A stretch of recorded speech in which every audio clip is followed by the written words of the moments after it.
श्री परमात्मे नमः। ओम श्री सत्य गुरुदेवाय नमः। ये देखिए बता रहे भगवान, ये है 9वें अध्याय का 18वां श्लोक। हे अर्जुन, प्राप्त होने योग्य तथा भरण पोषण करने वाला, सबका स्वामी, शुभ शुभ को देखने वाला, सबका वास स्थान, शरण लेने योग्य तथा प्रत्युपकार न चाह कर हित करने वाला, उत्पत्ति प्रलय रूप तथा सबका आधार निधान और अविनाशी कारण मैं ही हूँ।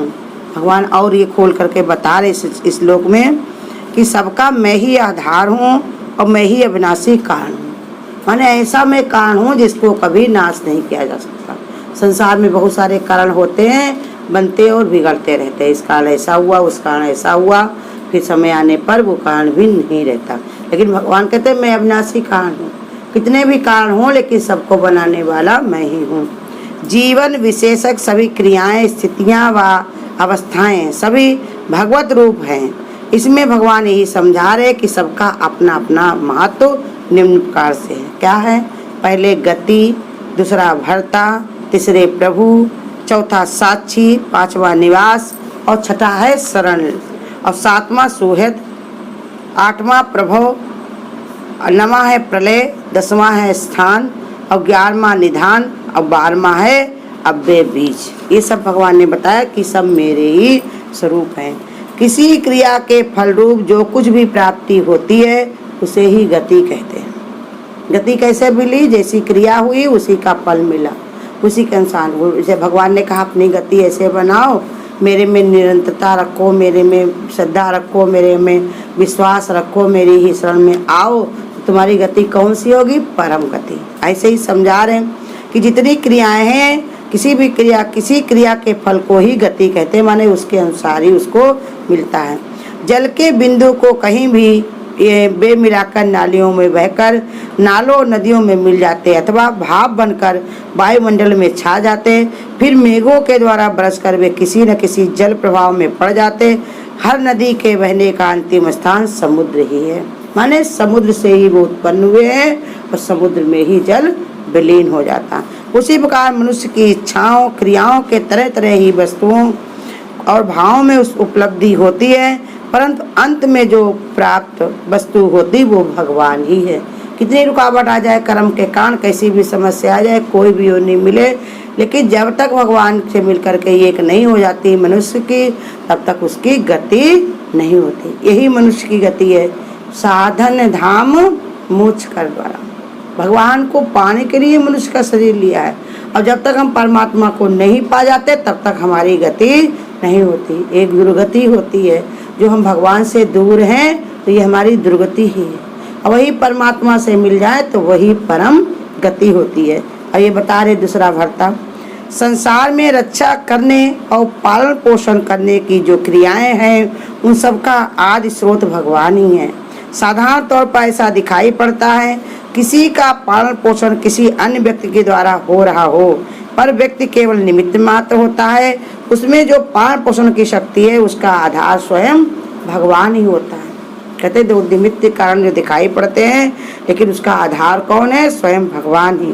प्रभु माने संसार में जो भी व्यक्ति अथवा अन्य पदार्थ हैं वे सब किसी न किसी के स्वामी भाव के अधीन है, पर सब स्वामी भाव पर सर्वोपरि शासन भगवान का है। उसके ही प्रभु के ही परमात्मा का ही प्रभुत्व है, उस पर ये कार्य होता है। माने उसी की शक्ति से।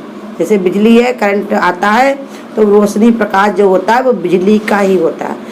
ऐसे ही जो शक्तियाँ हैं सब भगवान की हैं, उसी का ही प्रभुत्व है, उसी में सब संसार दिखाई पड़ रहा है। किसी न किसी के सब कोई अधीन है, लेकिन है सब भगवान के ही। सबके ऊपर कोई न कोई है।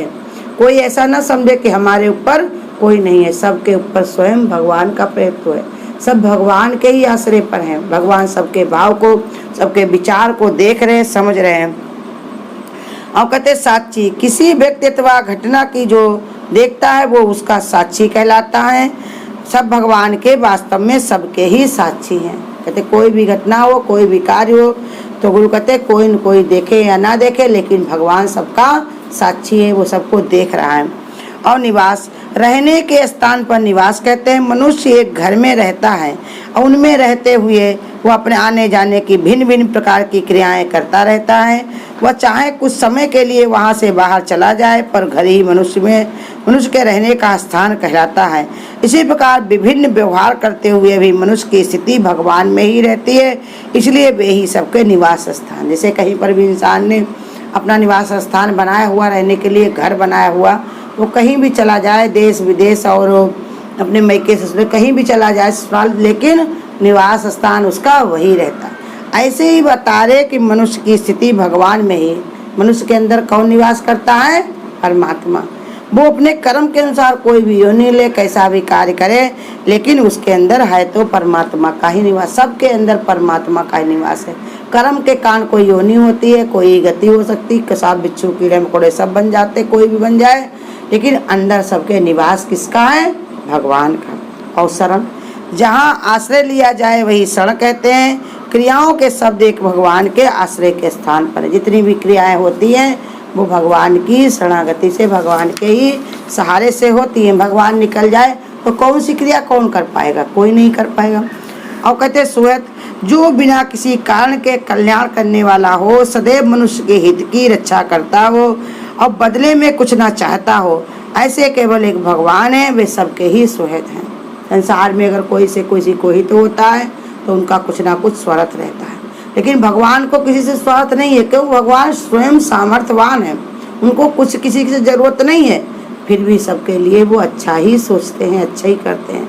लाख कोई उनको गाली दे, लेकिन फिर भी भगवान उसको भी खाने को, रहने को, अपना सब कुछ देते। जैसे बताया भी है, एक जो था तो वो रोज कहता था, सब मित्र एक लोग उनके जानने वाले थे, वो कहते सत्संग में चला करो भैया, थोड़ा सत्संग में बैठा करो, जीवन तो धीरे धीरे जा ही रहा है।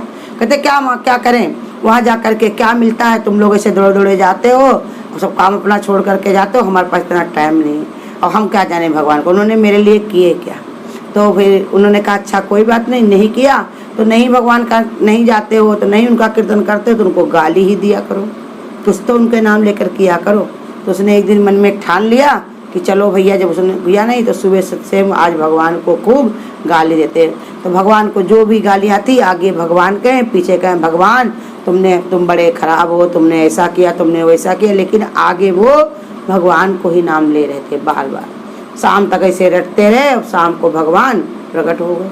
अब वो देख करके उनको घबरा गए, कहने लगे अरे भगवान, हम तो तुम्हारा नाम भी नहीं ले रहे थे, हम तो तुमको गाली दे रहे थे, फिर भी तुम इतना हम पर रीझ गए। भगवान ने कहा देखो, हम वो नहीं सुनते, तुम पीछे क्या कहते हो, लेकिन आगे तुम भगवान कह रहे थे, इसी कारण हमारे तो वो चरणों में गिर गया और रोने लगा। कहा भगवान तुम कितने करुणा के सागर हो प्रभु, हमारे जो नए अवगुणों को नहीं देखा और एक अपने नाम को सुनकर कितनी महिमा तुम्हारी। अगर हम तुम्हारा कीर्तन करते, तुम्हारी शरणागति लिए होते, तुमको बार बार आह्वान करते तो कितना अच्छा होता। थोड़ा सा ही हमारे मुंह से गाली देने के लिए भी तुम्हारा नाम निकला, तो इतना भगवान तुम करुणा करते हो। तो इसलिए बता रहे भगवान को कोई स्वार्थ नहीं है, वो तो रीझ जाते हैं। भगवान अपने भाव के कारण तुम्हारा जरा सा भी नाम मुँह से निकलता, जरा सा भी टाइम देते हो भगवान को, तब भी भगवान तुम पर करुणा करता है। जैसे कहा भगवान हमारी रोज हर समय रास्ता देखता है कि भगवान का हम स्मरण करेंगे, भगवान की हम याद करेंगे, लेकिन इतना बिजी रहते। कहते सुबह उठते ही भगवान ने आशा लगा के बैठता, अब ये सुबह उठा है और हमारा ध्यान भजन करेगा, हमारा विचार करेगा, लेकिन करते क्या हो, सब लोग झाड़ू पोछा किया, नहाया धोया, चाय पानी बनाने में लग गए हो। फिर भगवान कहते अच्छा कोई बात नहीं, अभी दोपहर मेरा ध्यान भजन करेगा, मेरे कुछ याद करेगा, मुझे कुछ पुकारेगा, अपना जान करके हमारे में कुछ ध्यान लगाएगा। फिर दोपहर में भी यही खाना पीना बनाया, फिर बड़ी आराम करने लगे। कहा कोई बात नहीं, तीसरे पहर में याद करेगा, तीसरे पहर कभी घूमने टहलने चले गए, किसी से बतलाया बोला, फिर चाय पानी किया, फिर वैसे ही। तो कहा कोई बात नहीं है रात में, और रात में कौन किसको याद करता, आज से वाने में टीवी देखो, मोबाइल देखो और सो जाओ। तो ऐसे ही बता रहे कि भगवान रोज हमारी रास्ता देखता है कि हम आज उसको याद करेंगे, हम आज उसको याद करेंगे, हम आज उसके लिए कुछ मन में ध्यान करेंगे, विचार करेंगे।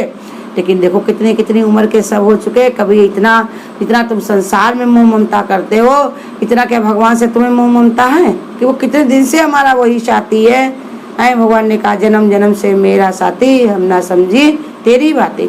तो परमात्मा को न जान करके संसार में ममता करता है इंसान, और समय सब उसका गफलत में चला जाता है।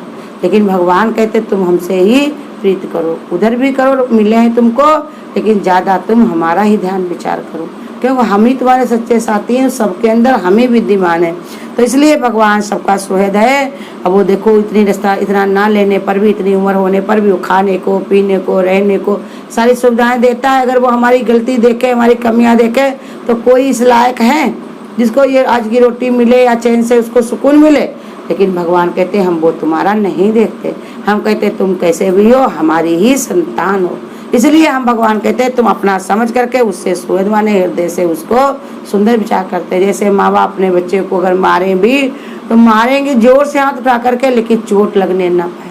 कोई बात कहने बैठेंगे समझाने के लिए, लेकिन दिल पर न ले, ऐसे करके कहते हैं, क्योंकि वो जानते हैं इसके दर्द में भी हमारा ही दर्द बढ़ेगा। तो इसलिए समझा रहे भगवान ऐसे सुहृद हैं। और प्रभव जिस कारण से उत्पत्ति होती उसे प्रभव कहते हैं। भगवान की शक्ति से ही सब भूत प्राणियों वस्तुओं की उत्पत्ति है, इसलिए वे ही सबके प्रभाव हैं। भगवान का ही प्रभाव है तभी वस्तु का सब चीजें उत्पन्न होती हैं, और भगवान की शक्ति से सब वस्तुएं जो हैं और इसके अंदर सब शक्तियां आती हैं।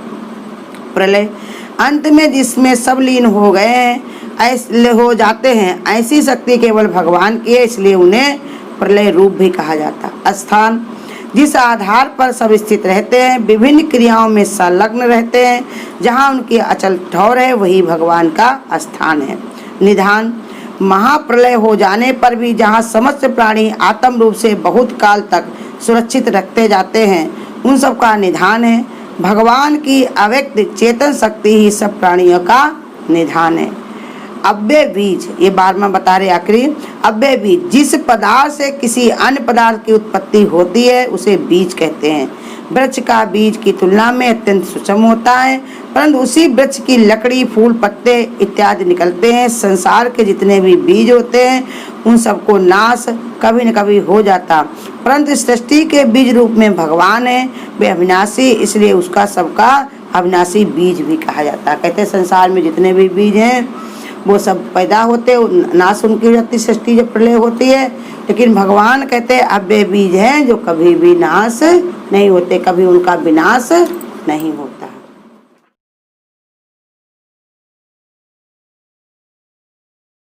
मेरे सतगुरु मुझको देना सहारा, कहीं छूट जाए ना दामन तुम्हारा, कहीं छूट जाए ना दामन तुम्हारा। सिवा तेरे मन में समाए न कोई, लगन का ये दीपक बुझाए न कोई। तुम्ही मेरी कश्ती और तुम्ही हो किनारा, कहीं छूट जाए ना दामन तुम्हारा। मेरे सतगुरु मुझको देना सहारा, कहीं छूट जाए ना दामन तुम्हारा। तेरे नाम के गीत गाता रहूं मैं, सुबह शाम तुझको रिझाता रहूं मैं। तेरे नाम के गीत गाता रहूं मैं, सुबह शाम तुमको रिझाता रहूं मैं।